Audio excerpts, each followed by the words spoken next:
Recording in progress.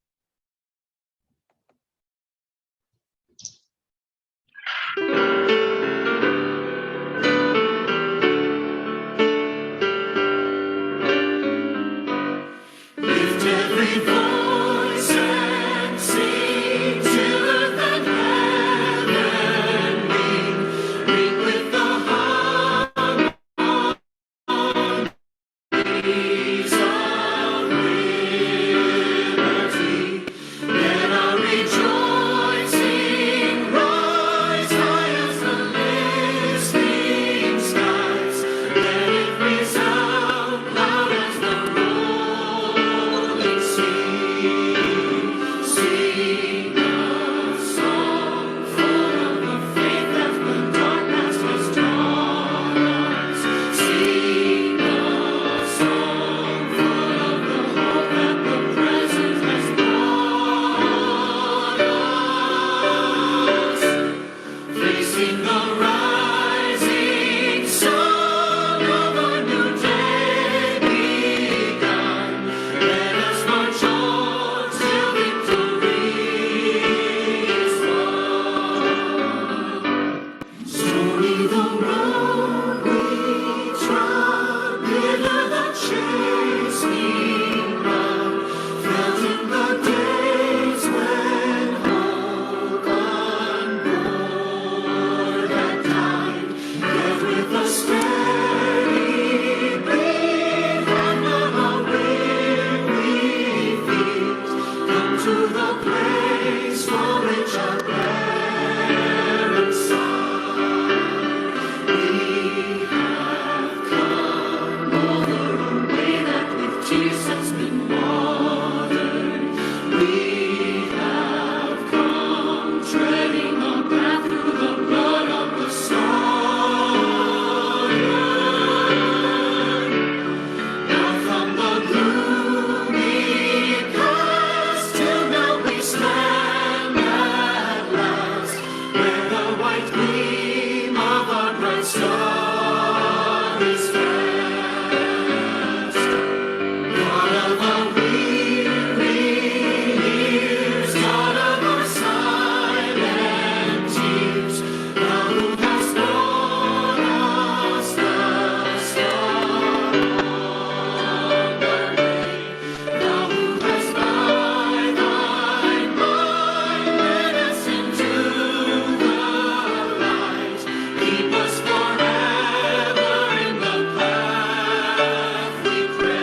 Libation is an African tradition.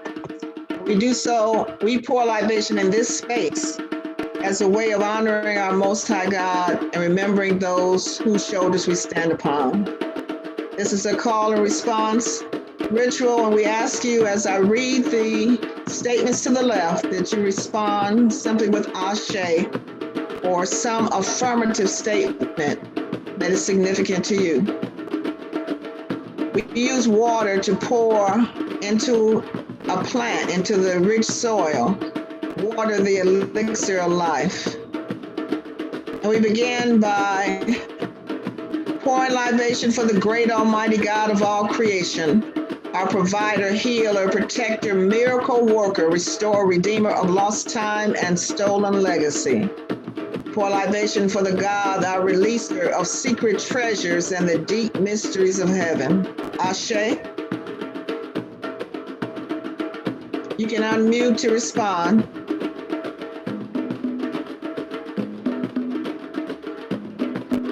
We pour libation for Mother Africa, the motherland, cradle of civilization. Ashe. Ashe. We pour libation for the ancestors and their indomitable spirits, for the sacred knowledge they entrusted to us, for their resiliency and their strong, proud shoulders upon which we stand. Ashe. Ashe. We pour libation for the elders who have labored for decades, from whose struggle and wisdom we can learn much. Ashe. Ashe. Ashe. We pour libation for our youth, who represent our hope, the fruit of our labor, and our promise for tomorrow. Ashe. Ashe. We pour libation for our people, the original people who journeyed out of Africa to explore, populate, and establish human life across the earth. Ashe. Ashe. We pour libation for Umoja, the principle of unity, which should guide us in all that we do. Ashe. Ashe.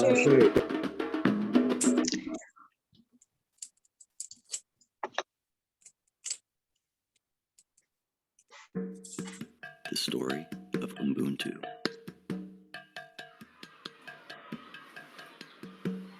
One day, a Western anthropologist went to Africa to study the social behavior of an indigenous tribe.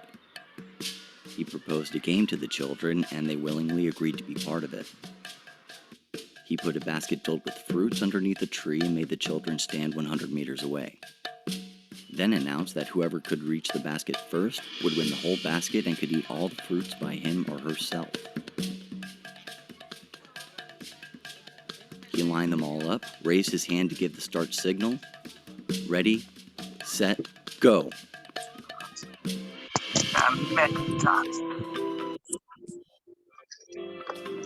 Astonishingly, the children took each other's hands and started running together. Reached the basket at the same time. Then they sat down in a big circle and enjoyed the fruits together, laughing and smiling the whole time. He couldn't believe what he saw, and he asked them why they had waited for each other, as one could have taken the whole basket all for him or herself. The children shook their heads and replied, Ubuntu. How can one of us be happy if all the others are sad? One of the sayings in the country is Ubuntu. It means, I am because we all are. It is the essence of being human. Let's always have this attitude and spread happiness wherever we go. May we all live our lives with the spirit of Ubuntu. And so we come together in the spirit of Ubuntu in this sacred space, in this workspace, in this opportunity to move forward space. Ubuntu means I am because we are. Ubuntu stands for the power of shared humanity. Ubuntu is our value, is tied in the value of others. We are about community. Ubuntu is a person through other people. Someone once said, when the stakes are high, remember Ubuntu. And August the 2nd, 2021, goals had been set for decades, for years by our elders. They were accomplished, at least this one was, to establish the permanent form for people of African descent. High stakes, 1.6 billion strong and beyond. We also go forward. We press on, guided by the principles of Nguzo Saba: unity, self-determination, work, collective work and responsibility, cooperative economics, purpose, creativity, and faith. We understand that your freedom and my freedom are bound together. Ashe. And Ashe. Ashe. Ashe.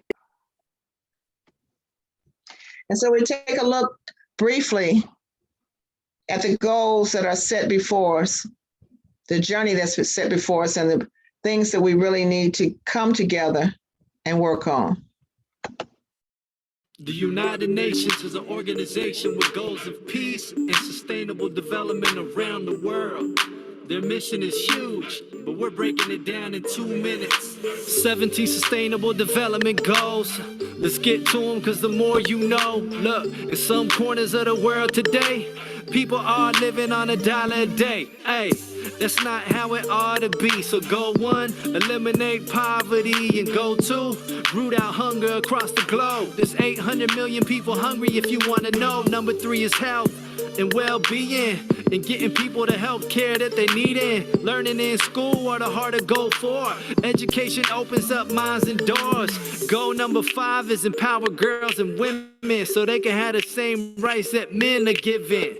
Number 6, people need water that's clean. Poor sanitation can spread disease. Carbon-free energy is goal number 7, and how to achieve it is a question that's pressing. But if we put our minds together and work hard, we can find a solution, I'm guessing. 17 sustainable development goals to improve life all around the globe. Protecting human health and the environment. Whatever bed we make, we gon' have to lie in it. 17 sustainable development goals to improve life all around the globe. Protecting human health and the environment. Whatever bed we make, we gon' have to lie in it. Now imagine that you work all day for no pay. Economic growth and decent work is goal 8. Goal number 9 is to foster innovation in infrastructure and industrialization. Goal number 10, inequality reduction. 11 is sustainable city construction. 12, well, that's sustainable consumption. So what we use matches up with production. Goal 13 calls for urgent action to combat climate change, cause we know it's happening. 14, protect life under seas. 15, protect life on land.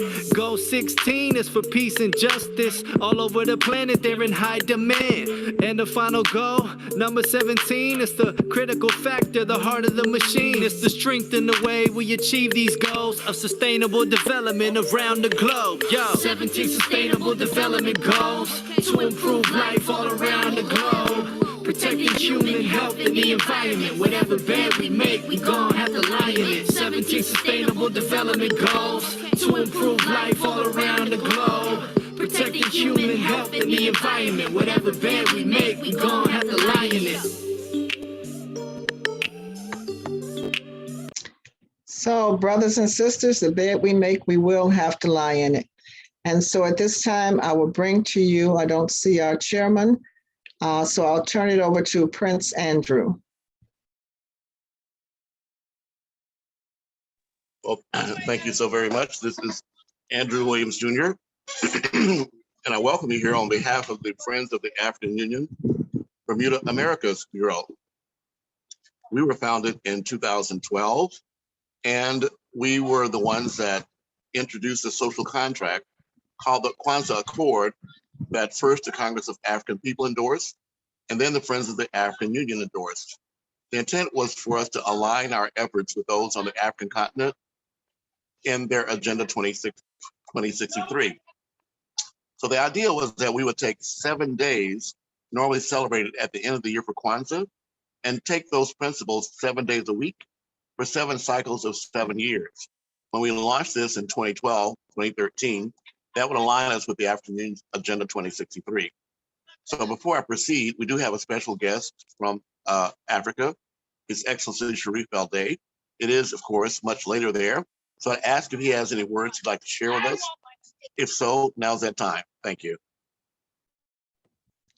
And I don't see His Excellency, Andrew. Is Oh, he? I apologize. I thought I'd let him in. Okay, then before we go forward, I do see we have a new member, Albert Alexander, I believe I see. If we do have any new members who have not introduced themselves, please take this time to introduce yourself and then we'll proceed. Thank you.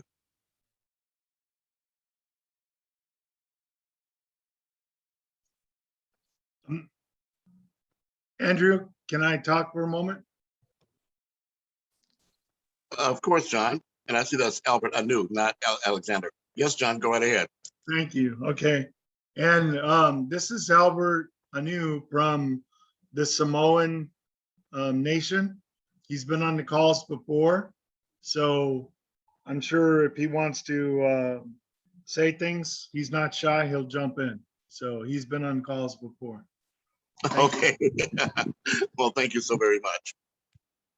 I don't have today's agenda. So again, I'll have to defer to those here who may have the agenda. Otherwise, today is going to be a very short meeting. Carolyn Kennedy, please take the floor.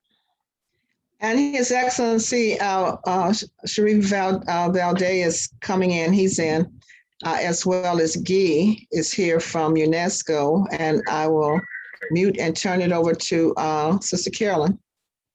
All right, thank you so much. Hello. This Greetings. is Carolyn Kennedy. Can you hear me? I'm out and I'm can- driving. We can hear you. Drive safe. Yeah, Oh, great. we'll take it from here. Yes. Okay, thank you so much. Thank you.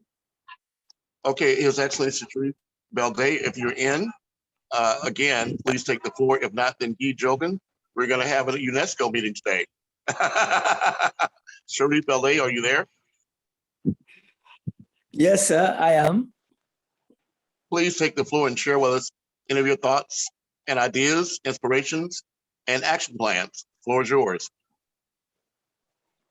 But what is the subject matter of this meeting today?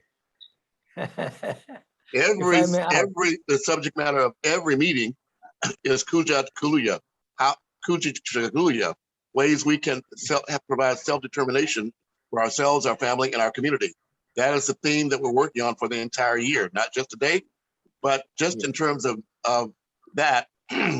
Today, on the 7 weeks of Kwanzaa, would be Friday, which is Kumba, creativity. But again, Your Excellency, the floor is yours, or whatever you choose to share with us to bring us closer together and find ways to work and network together. Then we'll turn it over to Guy Jokin. Thank you very much. I would like to greet everybody with the greetings of peace in the house first, and then cry out to all of you to emphasize in the next UN food meeting that the major problem of food shortage, especially in the continent, is preservation, refrigeration. A lot of food is going to waste because the moment it is exposed, it can never be reused again. So problem number one in getting everybody well fed on the continent, and I can say even worldwide, is to make sure that the food that we have available could be used wisely, and the rest which is not immediately needed could be preserved. And we have opportunities of generating power to make that happen. Just like Europe or the cold countries needs heating, so do Africa and other tropical countries need refrigeration to preserve our food, fruits, vegetables, whatever.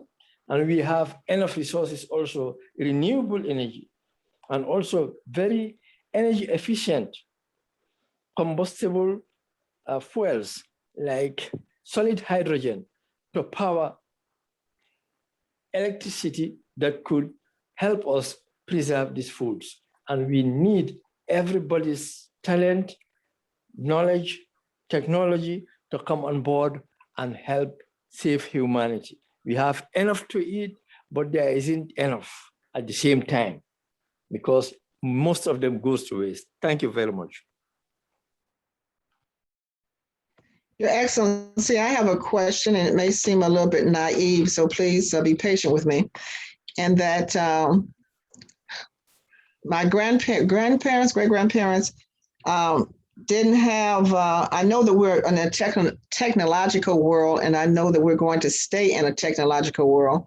So I'm not trying to go backwards when I say this, but I'm still wondering, are there ways historically, the hunger that I saw when I was in Africa, I guess I just wonder, because historically there was plenty of food, and there was not some of the technology, but there was a way of, have we lost some of the methods of even my, like I said, great grandfather and stuff? They didn't have any, they had some way of preserving different ways. I don't know what it was, but is there something that can be leaned upon to help some of the preservation, something, I guess I'm wondering, over all the 1,000 years, what was the process? And I know a lot has been destroyed with capitalism and, a lot of toxic stuff, but Guy or anyone can just trying to see what other, until the resources are available, is there something? Yes, I can give you a very simple answer to that question. We have all those traditional preservative systems available. And just like you rightly said, as some parts of our continent encounter severe hunger and famine, at that same instance, that same time, some parts of our continent encounters boom of harvest of fruits and many foods available. But how can we get this excess abundant food, which is beyond the need of where it is transported to the locations that this food is badly needed? You need refrigeration to do that. You need preservation to do that. I even offered the United Nations volunteer organization in Bonn once, when Ethiopia was dearly in need of food. Then our mangoes were rotten in the Gambia and Senegal. We decided to try and get solar dryers so that we can dry these mangoes, put them in containers and send them to Ethiopia, where they will be humidized again, put water, and then it is ready food for everybody. But how can we do this if the logistics and the technology to preserve them en route to the needed areas is absent? This is where we have to come together as humanity to do this. We still have those traditional ways of preserving. Thank you very much. So, May I make a statement? historically, then, I guess, are these tragedies, are they new? I mean, I guess I'm sounding pretty dumb right now, I guess, but are they like, so historically, the famines that are coming now, because they may be with the climate change, they may be happening now and didn't happen before, in terms of sharing across Africa, was that ever a process or possible, or? It's almost impossible because of logistics to move from point A to point B. Even for me to move, or any one of you, you must have experienced it yourself, to move by air travel from Ghana, for instance, to Ethiopia, or from Ghana to any point. You'll have to go at times to Dubai to get to Ethiopia. Go to Dubai? You see? So how can we take food where even humans are almost impossible to transit within countries easily? Unless they unite.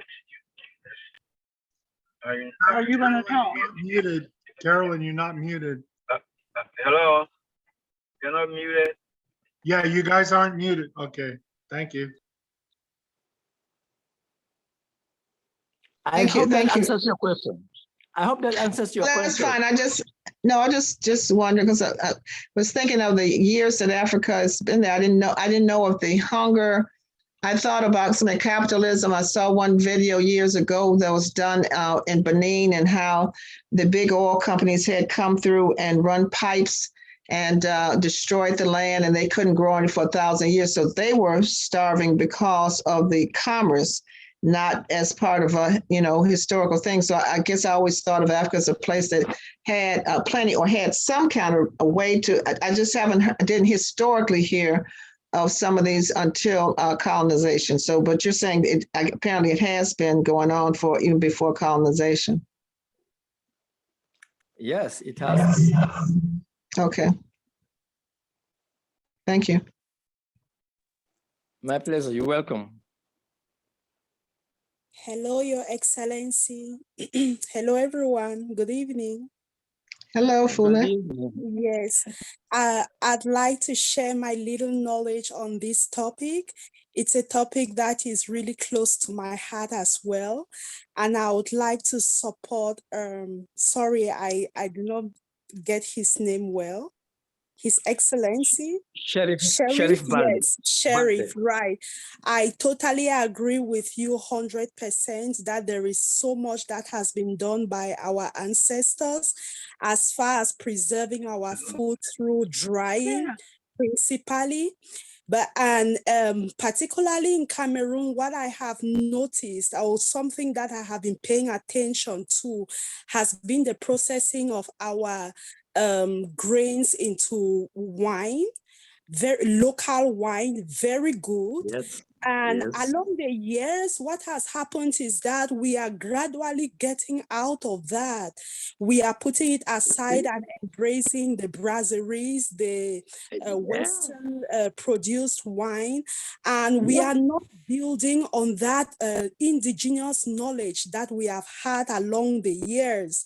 And so occasions like death celebrations, funerals, weddings, you no longer see people being interested in drinking these wines that we used to produce from maize, from wheat, from millet. People are no longer interested in drinking it. They say they are now modern people, and all that is being put aside. And then we are asking ourselves, is there not somebody who can sit and think about this and modernize this local knowledge and make it a little bit modern and acceptable to everyone, to the younger generations? So this is something that I think is worth thinking about and equally taking action. So that's Thank sort of you. at the heart of my question. That was kind of the heart of my question, because there are many things we have. Sometimes on the other call, we have Sister Denise, and she's a farmer. Well, she does some things that many of us in this country have gotten too modern to do in terms of her quilting, and even for some of the farming and some of the things that she does, canning. I talked to her today about canning and preserving food, because I believe the United States is going to go through kind of a tough time as well. So they're advising people even in this country to start storing things, but many of us lost the art. And so I just wondered if there were things in Africa that have been lost that could also be retrieved. But that's where we have suffered as well, because we don't know how to can and put things away. So we're dependent on, if for some reason the stores didn't have food on the shelves, then we'd be lost because we don't really know how to do the old practices. So that was kind of my question, is that were there some things, in terms of being able to transport? So rice is something, of course, you can transport, right? Rice or some of those kinds of things that can survive the journey. But anyway, I'll stop talking. Someone else, I know we have Guy, and we also had Albert had his, it looks like I'm the host. Albert has had his mic unmuted, and John always has something he can share. So let's just thank you for that. We're just kind of brainstorming, and it's good to have everybody together working on global issues. Now, I do know that her show named this particular hour devoted to people of the Permanent Forum. And I know we have a Permanent Forum for Indigenous people and as well as people of African descent. So is it Guy or Albert or who else would like to jump in? I'm just rambling. Thank you very much. Thank you very much.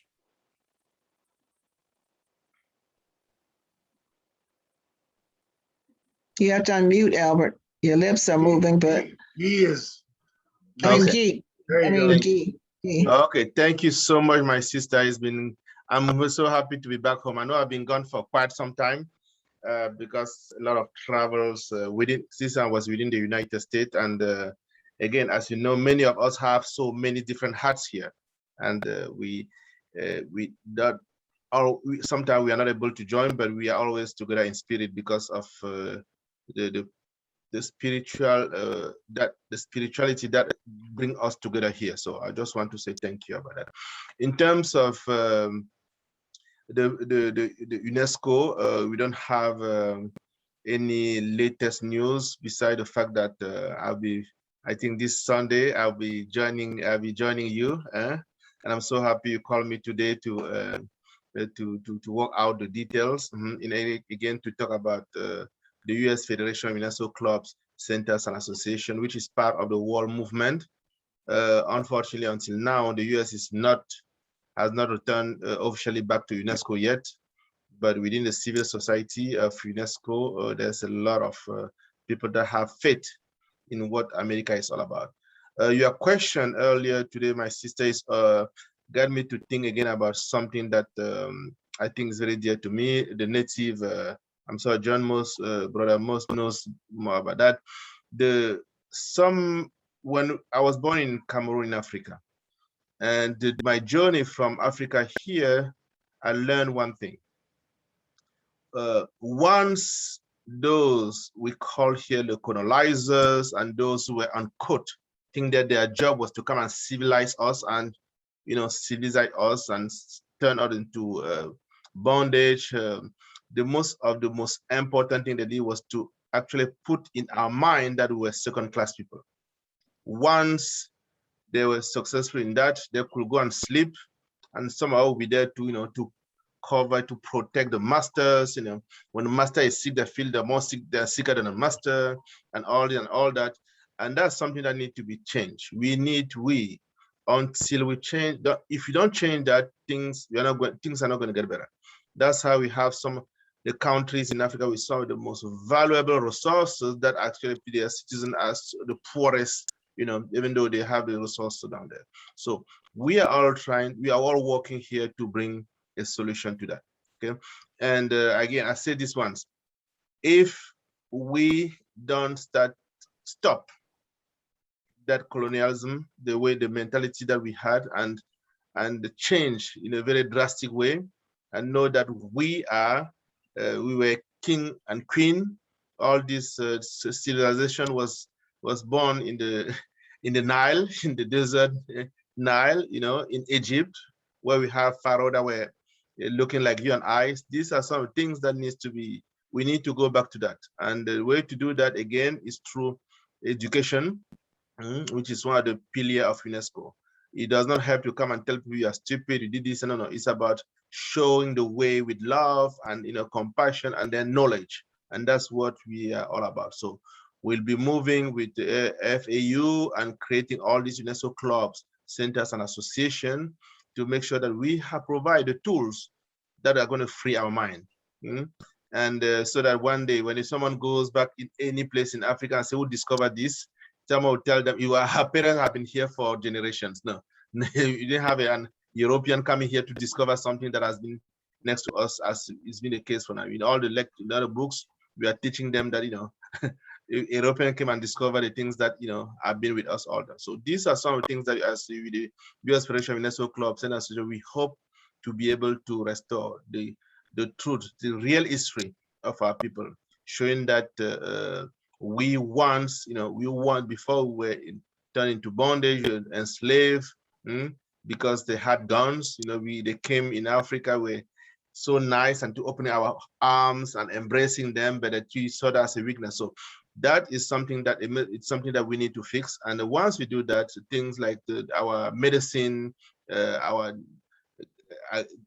culinary arts, and when I heard my sister from Canada talking about it, sometimes I look at the way food is cooked in Africa. You said that these people were masters in culinary arts, but we never see their name anywhere. Okay, so but we need to recognize that ourselves.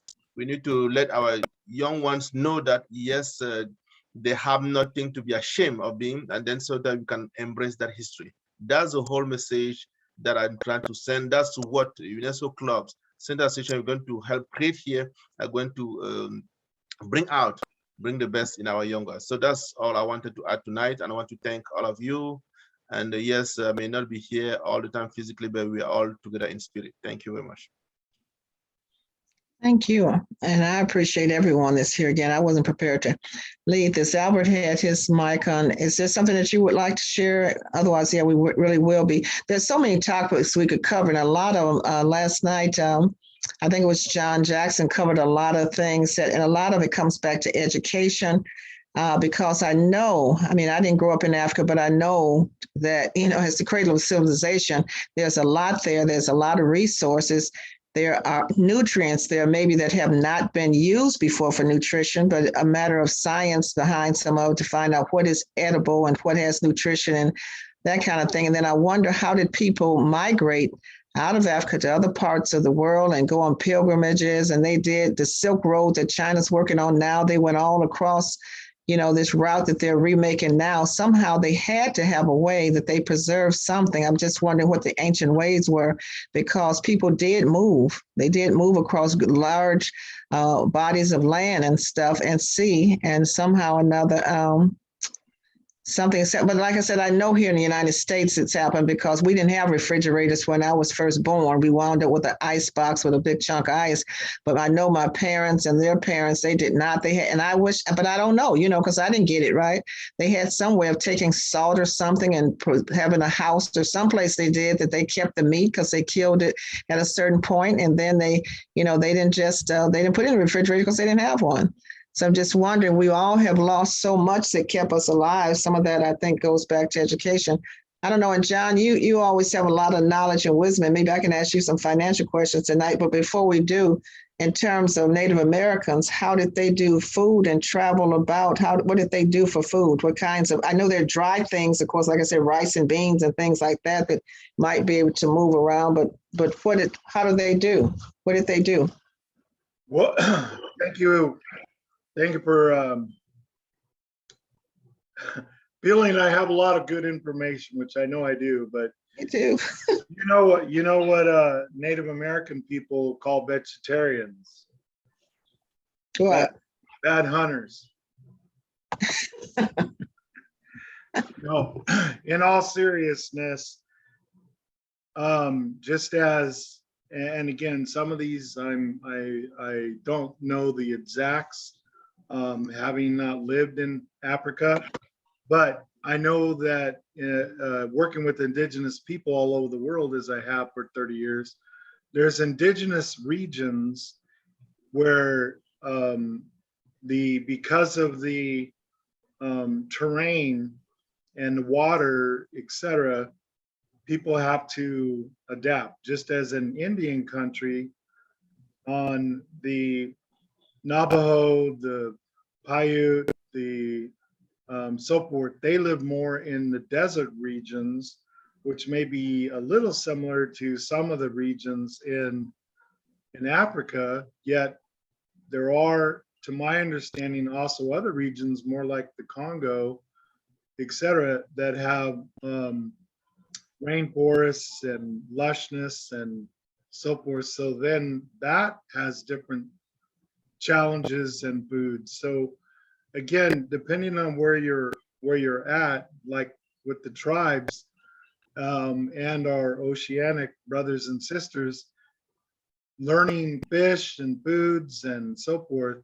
And the other is because, like Sharif and many of you know, obviously, similar to Native American diets, some of our cultural belief systems didn't allow us to just openly grab and eat anything that looked edible, or in some cases may taste good, but it was against our laws with Creator. So then we have to look around other ways to bring in foods and so forth. So does that make sense so far, Ms. Cox? It does make sense. I think, at least what I'm getting from what you're saying, because there was things they didn't eat but they would have had to eat some things in their environment, even if it didn't look edible. And of course, our taste buds today are really defined by advertising, because whatever they come out with new is what people eat. Like my grandson with his ramen noodles, which is so toxic. And real quickly, I have to look up this group, but there was a group in Alaska, and their diet was what is that, blubber. And so when the colonizers came, they said that was not healthy. So they began to push, certain foods, vegetables and stuff on them, and they became extinct. And so that's why I wanted to, going back to what the original foods were. And Foulée said something about the wine. They don't want that anymore, but there's something even tied to the day sometimes. Like you said, wherever people were living or traveling to or migrating to, there were things that their bodies also adapted to. And so Right, it may and be that's where- new. Right, and that's where I was going to share is, like, some of the nations, as you've seen, and their houses were built into the side of the mountain, and or the foods were sometimes dug and kept underground for coolness. And it was very important that people learned and listened to the elders on when is it still good, how do we preserve it, all the things that you're sharing. In modern era, similar to what I believe Sharif is touched on as well, is Mr. Sharif, sorry, I apologize if I didn't get your title correctly. But it's correct, no problem. yeah, I have the most respect for you, so don't worry about that. Just know that. So, As well.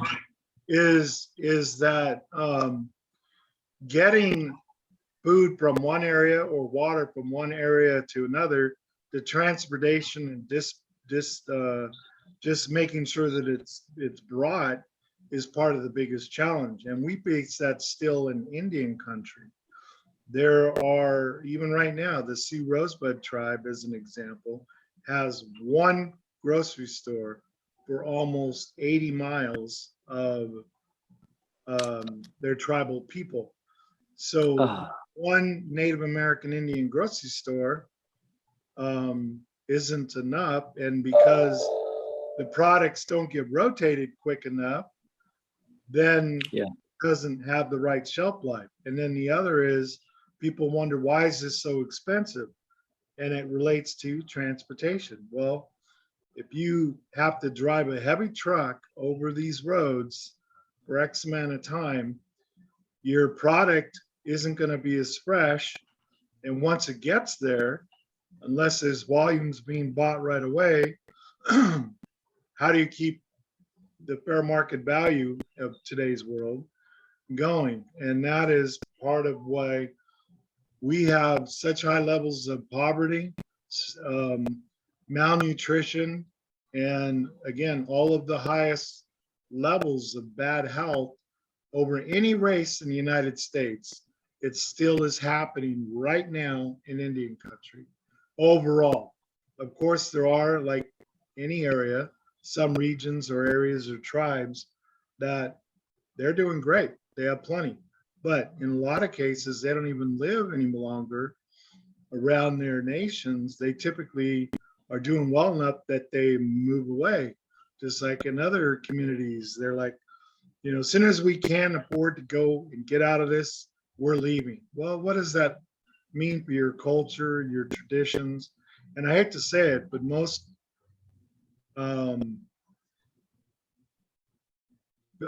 one of the problems I hear a lot about with millenniums is most of them no longer have learned how to have home skills. They took it out of the educational process. So they don't understand cooking, sewing, all those things. My mom raised 3 boys, and she said, I'll be blank if you don't know how to do this to help your wives in the future.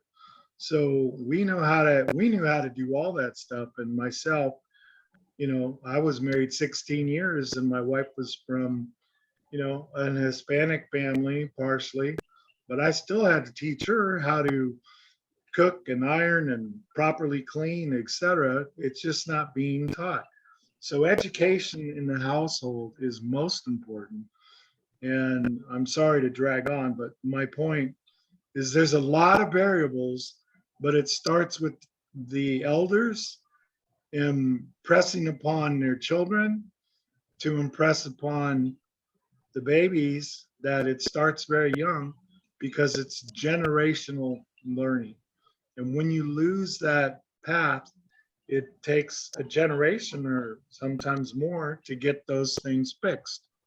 And that's why we all have to have an urgency and jump on it right now because things are changing, climates and money costs, etc. I mean, just like mortgage moratoriums and so forth, people are freaking out. Well, it's not like you didn't know this was coming. It was like Right, right. fix it. But people tend to look at things in hindsight later, sadly.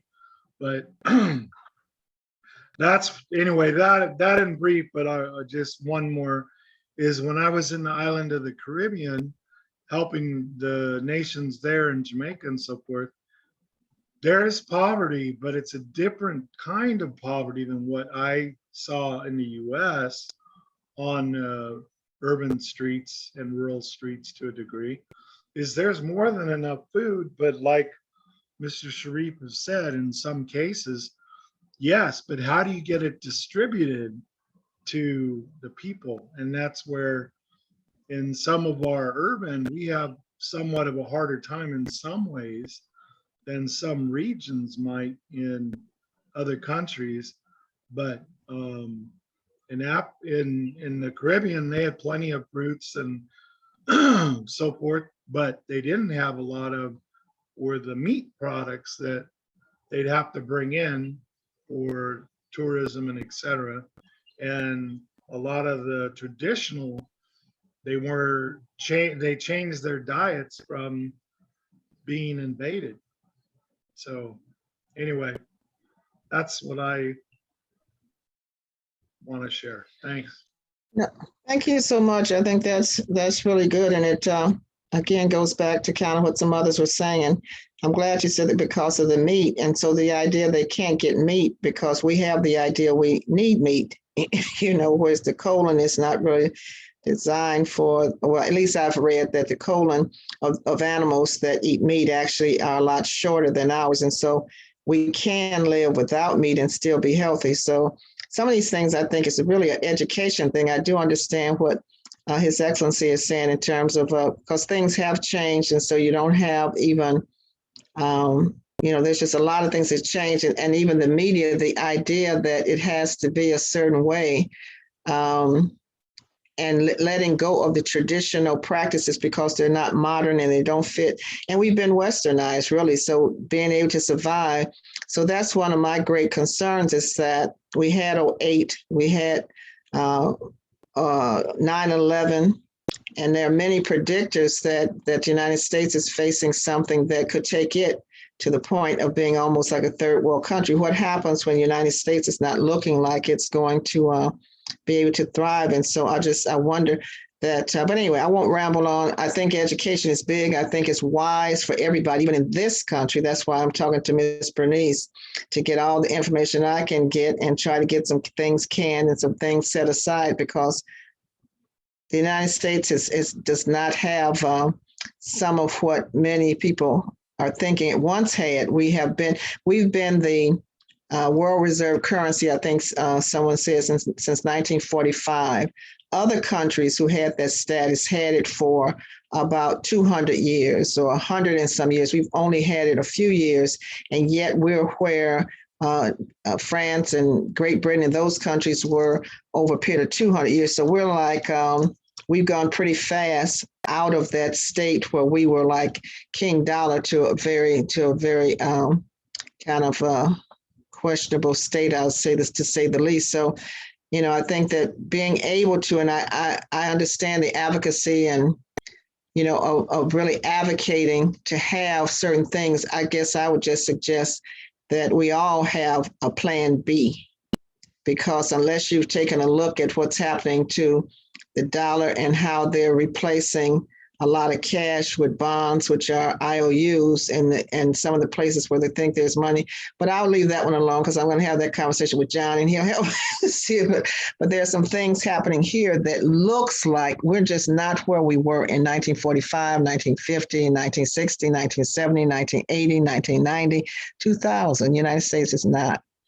So we need some solutions where Kuji Chakalia is what Andrew said. Kuji Chakalia, which is the cycle we're in, is self-determination. We name ourselves, we define ourselves, we create for ourselves, and we speak for ourselves instead of being done by others, because that season is really over. You know, we got to find a way to work together to help people.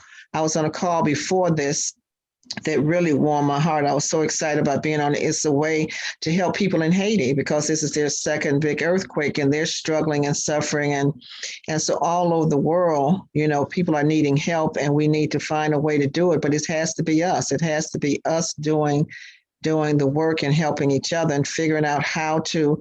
When I was in Africa, I saw someone pick a stick up and they start carving it. I mean, there was some amazing skills that there are things there can help us and there's some things here can help there. But if everybody looks at what they can bring to the table, it's just like there was so much possibilities around there. But the colonizers coming in and telling people they're nothing and what you have is nothing and what you believe is nothing and your clothing is not appropriate and you're not appropriate. And so we kind of lost. We have so many treasures all over the place, but I will stop rambling. This is a good time since Andrew is back. Herschel's not here, but anybody, Brother Hanif or anyone have, because John is, and I both have, well, go ahead, John, if you have something else, but I don't need to keep rambling. Yeah, I just wanted to add that most Native nations didn't eat a lot of meat per se. Many that were near the ocean areas, yes, because again, it was harder for them to get some of the deer, elk, etc. But there again, based on regions. So, but most were very agricultural minded in how they grow. And even to this day, as I shared in the past with Ms. Bernice and others, that our seeds, a lot of us kept a lot of the original seeds because all this hybrid stuff and getting us away with chemicals and everything else. Yeah, it's not as healthy and you lose a lot of your true proteins and that's not good. So, and again, if you look at even the story of the plains where my nations were mainly ruled over, is the wiping out of the buffalo, you know, and that wasn't, I mean, think about your basic cowboy. Do you think they mainly ate vegetables? Or do you think they were mainly eating beef that's been slaughtered, etc.? So. Well, I guess we've hit our time. So John, we've talked, each of us have talked until it was time to go to the next meeting. I didn't realize it was that quick. Brother Hanif, did you want to close us out and say something real quick or? Because we're supposed to be in the next meeting. Just very quickly, assalamu alaikum, everyone. As I listen to the calls tonight, what comes to mind is words make people.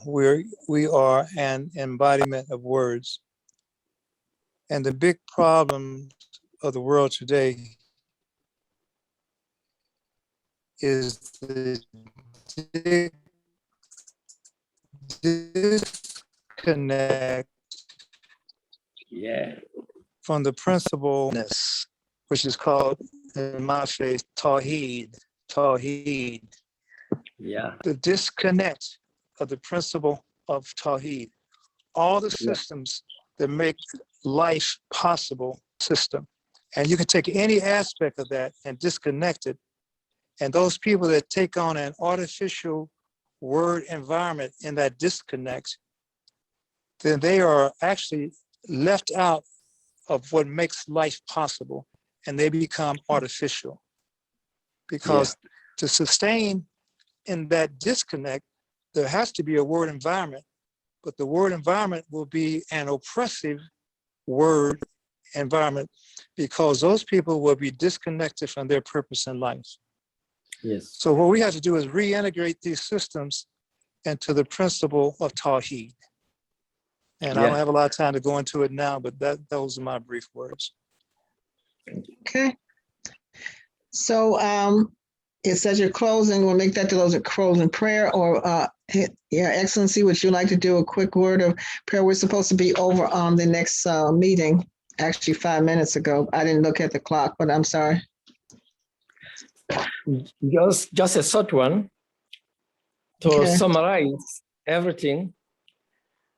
The most important thing that we should harness in our midst globally is connectivity. Yes. If we could get affordable connectivity and get the most remote people connected, even by phone or a small tablet, then all our needs would be harmoniously met. Because then anyone who needs anything, you could, just like Amazon is dominating the capitalist network. Obviously, if everybody through white space, which is affordable,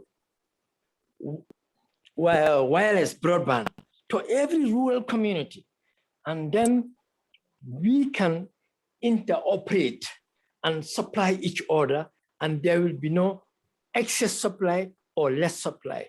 And also we can use our local stories, our local fables into those channels where we will still learn how people in different parts of the world preserve, just like you have how to do it in YouTube. If we have such things from all rural areas in the world, especially our indigenous people, don't you think that we'll have a new wave of technological discovery that was hidden and killed, just like our sister in Canada said? Breweries that were very famous and very healthy for their people, due to lack of marketing potential, access to publication, they were killed. And the breweries who has the muscle, the connectivity, getting whatever chemicals they put to their brews for people to be addictive, got the market. So in a nutshell, I thank you very much. Thank you so much. And so I don't have the link right here, but I think most people on here, you have the link for the next meeting, and it started 9 minutes ago. So let's go over there. Prince Andrew, any last words? I love I you. do not have the link. Please, can somebody share the link with me? Let me go and find, I'll find it for you. Let me find it real quick. Thank you. Blessings, everybody. Have a safe weekend. And remember to appreciate the people that are laboring, farmers and everybody. And this is a weekend to think about that and give thanks to Creator. Amen. Amen. Amen. Thank you so much. And thank you for that, John. Yes, it's good. Sometimes let's see, what do we have here? Okay, hopefully this is it. I've had some different numbers. So this will be the link. And why don't I, let me see. This is the link. Ule, if this is not the link, then it should be the link though. But I'm trying to see. Let me give you my phone number. Can I give you my phone number? Hold on a second. Oh, you're in Canada though, so you'd be, let's see, because I had a couple of these and last one I was on the wrong one. Let me see, hold on. It's okay. She can call you from Canada. It's no charge on the mobile line. Okay, so see if that one works for you. Can you see that in the chat? No, I don't. You don't see it in the chat? Oh, because I haven't pushed, because I haven't pushed the button, that's why. Okay, thank you. I see it now. Okay, so click on it and let's see if you go to where you go. And it is another meeting. They've already started, but go ahead. Okay. All right. All right, Andrew. I was treading water, so I did what I could do. Okay, have a blessed one. Bye-bye. We're all in this together. Thank you. This is how we do it. Thank you. Namaste. Thank you. See you Sunday. Honey. Bye-bye. I see you Sunday. Okay. I'll see you Sunday. Okay.